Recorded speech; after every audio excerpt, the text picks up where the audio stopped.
যে কত সুন্দর ছিল, আমার হাজবেন্ডের মতো সুন্দর ছেলে আমি দেখি নাই আমার লাইফে। আমাকে একটু থাকতে দিল না আমার শাশুড়ি।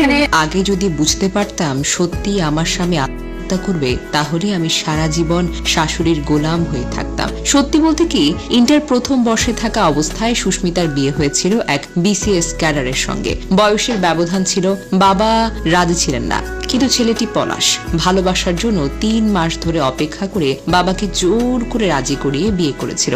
বোঝাই যাচ্ছে ছেলেটা কতটা ভালোবাসতো এই মেয়েটিকে। কিন্তু এই ভালোবাসার ঘরে আগুন দিল সেই মা, যিনি জন্ম দিয়েছিলেন পলাশকে। তিনি নাকি মাটিতে পা রাখতেন না ছেলের অহংকারে। বউকে সারাক্ষণ নজরবন্দি করে রাখতেন, নিজের মতো থাকতেই দিতেন না। ছেলের অফিস থেকে এসে স্ত্রীর সাথে একটু সময় কাটানো সহ্য হতো না। ছেলের সামনে বউয়ের রান্নার প্রশংসা শুনলেই সেই খাবার ছেলের সামনে ফেলে দিতেন। শ্বশুরবাড়ির লোক আসলেই তাদের গরিব বলে অপমান করতেন। এই অন্যায়ের প্রতিবাদ করলে বউ হতো খারাপ। একটা মেয়ের আর্তনাদ, তার স্বাধীনতা এভাবে হরণ করার নামে কি মা হয়ে ভালোবাসা?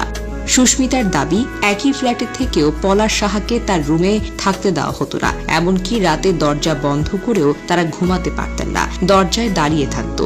শাশুড়ি বাধা দিতেন। তিনি আরো জানান, পলাশ তাকে একাধিকবার বলেছেন, তোমার কোনো দোষ নেই, কিন্তু আমি মাকে কিছু বলতে পারবো না, তুমি একটু সহ্য করো। সবচেয়ে ভয়াবহ ও গা শিউরে ওঠার ব্যাপারটা হলো, পলাশ মারা যাওয়ার পর সেই মা যেন শোক না পেয়ে স্বস্তি পেয়েছেন। ছেলের চিতার গন্ধ না যেতেই কান ভর্তি গয়না পরে, হাতে হাত পাখা নেড়ে, থালা ভরা ভাত মুখে তুলে খাবার সময় টিভির চ্যানেলে বসে গলা চেঁচিয়ে বলছেন, সব দোষ নাকি বউয়ের। এই কেমন মা? ছেলের মৃত্যুতে যার চোখে কোনো পানি নেই, মুখে অনুশোচনা নেই, বুক ফাটা কান্না তো দূরের কথা, গর্বিত মুখে নিজের কথাগুলো তিনিই বলে যাচ্ছেন। এইদিকে শ্বশুর পাগলের মতো কাঁদছেন, স্ত্রী কলিজা ভাঙা এক বাক্যে কাঁপিয়ে দিচ্ছেন লাখো মানুষের মন। আর সেই মহান মা নানা মিডিয়াতে বসে শুধু নিজের নাটকটাই চালিয়ে যাচ্ছেন। এই মায়ের মতো মাকে আমি ধিক্কার জানাই। একজন মায়ের মুখোশ পরে যিনি ছেলের জীবন শেষ করে দিয়েছেন, তার মুখোশটা আজ খুলে দেওয়া দরকার। সত্যি বলতে কি, এরকম মা ভক্ত ছেলেরা যদি একটু বুঝতো যে বউ আর মা দুজনের সম্মান ভালোবাসা আলাদা হওয়া উচিত, তাহলে আজ পলাশের মতো অনেক ছেলের জীবন এভাবে ফুরিয়ে যেত না।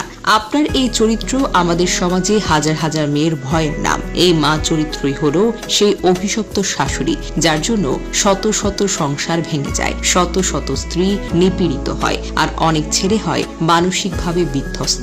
এমন বিষাক্ত মাদের কারণে আজ অনেক ছেলে বউয়ের পাশে দাঁড়াতে পারে না, নিজের ভালোবাসার মানুষকে রক্ষা করতে পারে না, আর শেষ পর্যন্ত তার মতো ভয়ানক সিদ্ধান্ত নেয়। আর আপনি ভাবেন আপনি নির্দোষ, আপনি